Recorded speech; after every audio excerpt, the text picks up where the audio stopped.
Korem 012 Teku Umar bersama tim gabungan melaksanakan kegiatan latihan bersama dalam menanggulangi bencana alam yang kerap terjadi di kawasan pantai barat selatan Aceh. Latihan yang digelar selama 5 hari tersebut diikuti ratusan peserta dari instansi terkait seperti BPBD, Kepolisian, Dinas Sosial, Basarnas, serta Dinas Kesehatan dan Palang Merah Indonesia yang dilaksanakan di lapangan upacara Makorem 012 Teku Umar, Desa Ujung Tanah Darat, Kecamatan Merbau.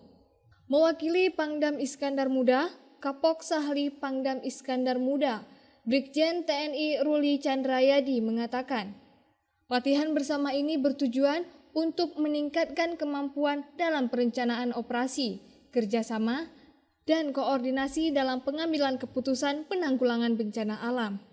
Selain itu, Brigjen TNI Ruli Chandrayadi yang didampingi langsung oleh Dan Satgas Penanggulangan Bencana dan Rem 012 Teku Umar, serta Kolonel Infanteri Denny Guniawan, juga melakukan pengecekan kesiapan alat pendukung seperti perahu karet, pelampung, ambulans, dan truk untuk evakuasi warga, serta posko tenda pengungsi, dapur umum, dan teknik pendistribusian logistik.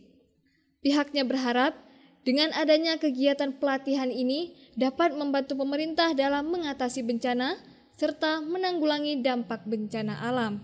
Melaksanakan kegiatan kesiapan latihan penanggulangan bencana yang direncanakan, kalau kita ketahui bahwa pada akhir-akhir ini di daerah wilayah Korem 2 di media massa sudah terdampak bencana banjir.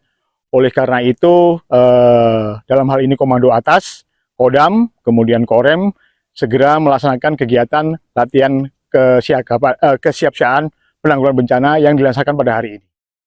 Dari Aceh Barat, Orian Saputra melaporkan untuk Puja TV Aceh.